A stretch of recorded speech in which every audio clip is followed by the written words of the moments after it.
You know, they say if Kamala wins, then the whole country will be like Detroit. Okay? Proud like Detroit. Resilient like Detroit. We're talking about the same Detroit that innovated the auto industry and the music industry. So put some respect on Detroit's name. Okay? And we have the opportunity to choose a new generation of leadership for our country.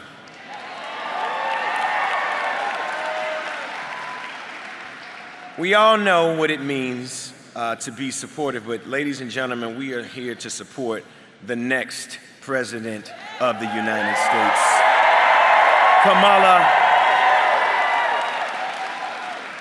Kamala Harris, ladies and gentlemen.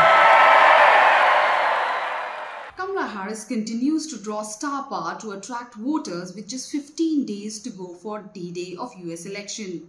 Hello and welcome to another episode of America Decides.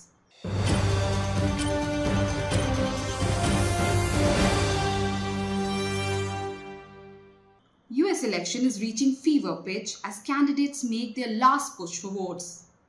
While Kamala Harris has been endorsed by celebrities, Tesla CEO Elon Musk rolled out an offer of $1 million daily for voters as he drums up support for Trump. American astronauts into space. Come here. Take over, Elon. Just take over. Tesla CEO and ex-owner Elon Musk has promised to award $1 million every day to voters as he steps up campaigning for Republican presidential candidate Donald Trump. Elon Musk said his Trump-supporting Political Action Committee, America PAC, will give $1 million daily until Election Day to someone who signs his petition that effectively encourages Republicans in the key battleground states to register to vote.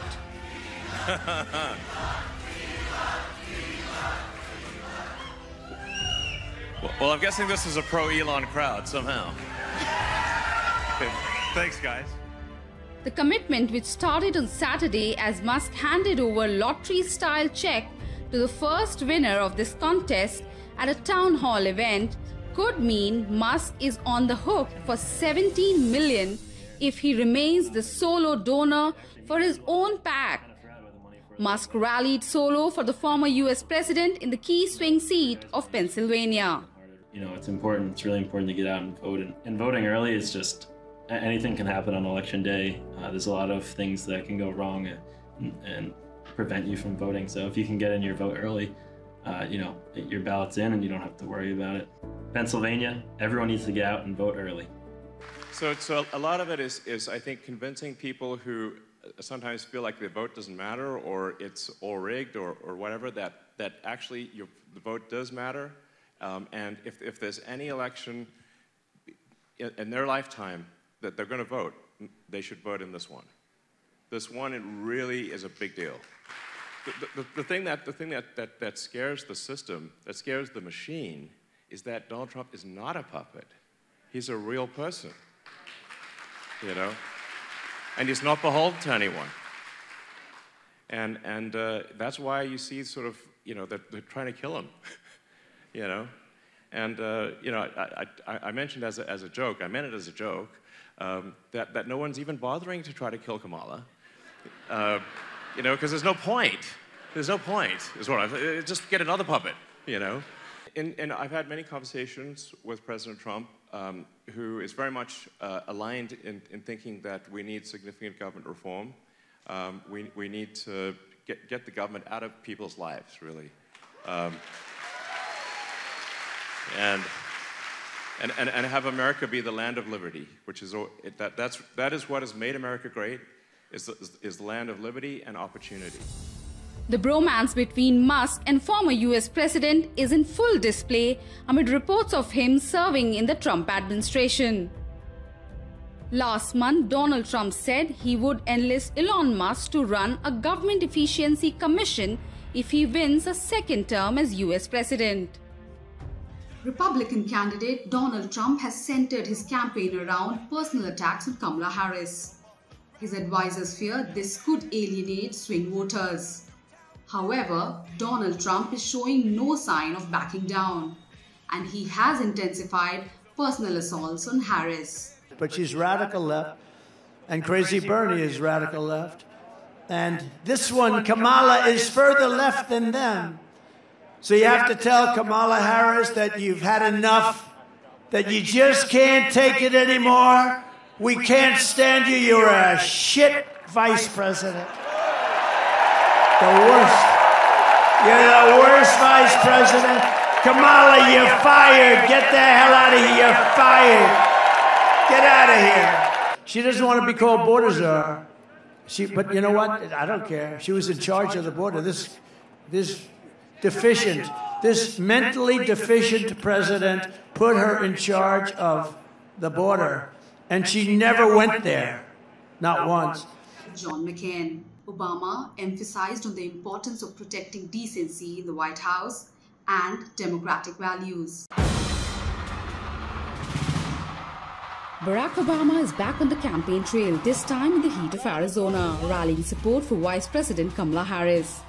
And while he's there to boost Harris, he couldn't resist taking a moment to contrast two key figures: his 2008 rival, late Senator John McCain, and of course Donald Trump. Spoiler alert, the comparison is not in Trump's favor.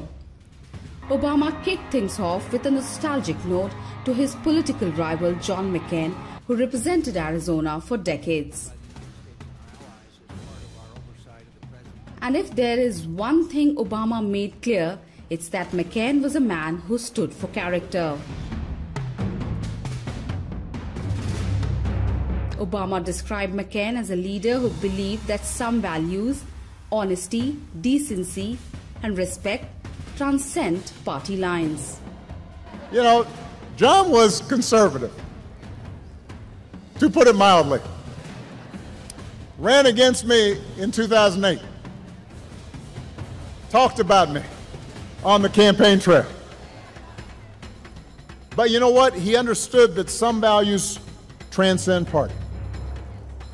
He believed in honest argument.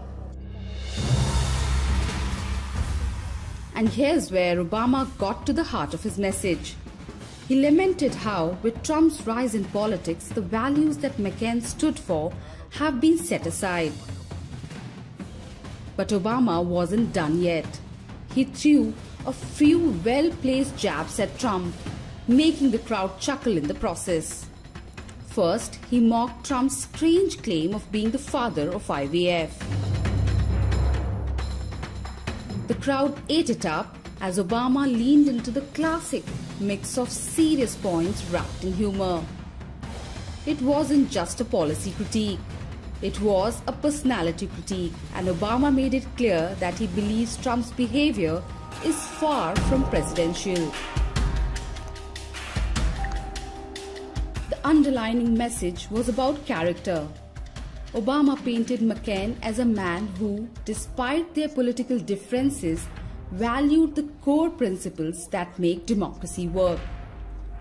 McCain didn't believe in bending the rules and spreading lies to gain an edge. And that, according to Obama, is where Trump falls short. He underscored that Trump's rise has exposed a dangerous shift in politics where honesty seems to have taken a backseat to power.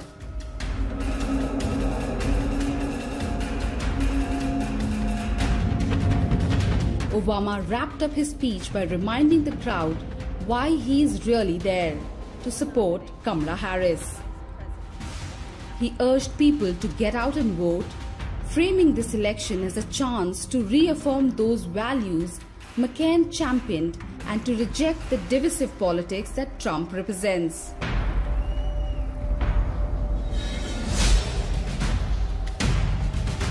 It's time to restore some decency to the White House, Obama said, leaving the crowd energized and ready for November election.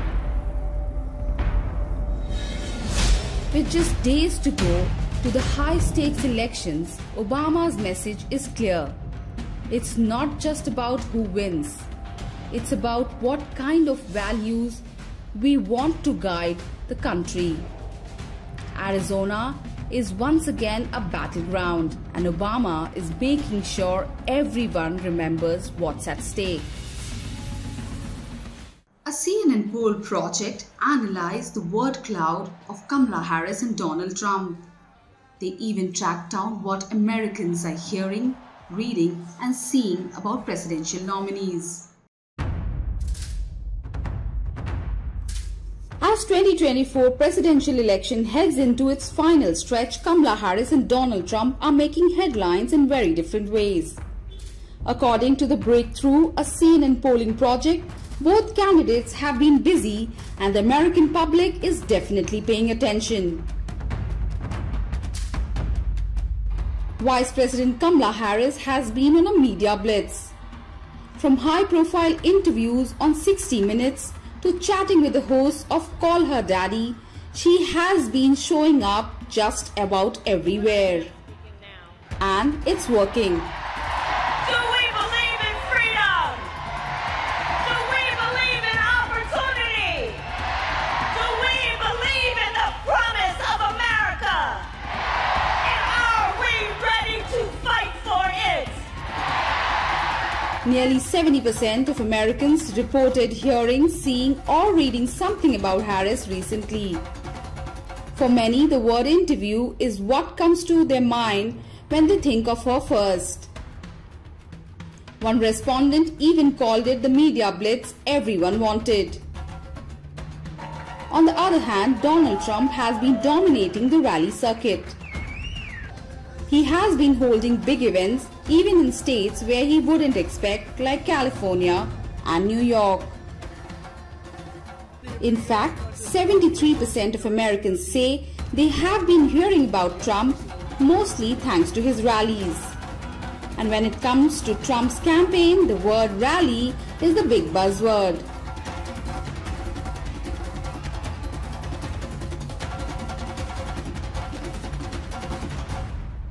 The poll shows a pretty clear divide in how each candidate is reaching voters. Harris has ramped up her interviews, connecting with different audiences, whether it is with younger crowd tuning into podcasts or older viewers catching her on 60 Minutes. Trump, meanwhile, is all about those big headline-grabbing rallies designed to keep the media and voters focused on him.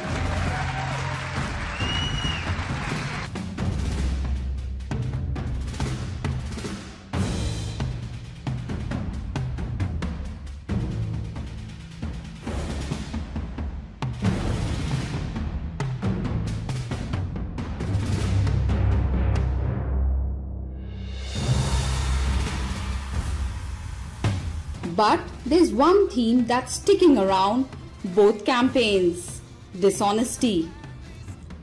For 5 weeks in a row, the word lie has been one of the most commonly used in connection to Trump's campaign. Whether it's about his statements at rallies or his claims about economy, voters are calling out Trump's truthfulness.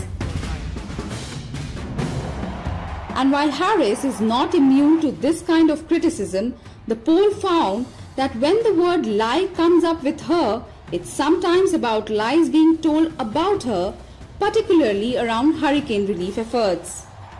One respondent said they read that Harris was pleading for people to stop lying about her role in responding to natural disasters. Speaking of hurricanes, both candidates have been talked about in connection to the recent storms. Trump supporters see him as helping victims, while his critics accuse him of spreading false information. Harris, on the other hand, is being talked about in terms of whether she is involved in the relief efforts, though the conversation there is more mixed.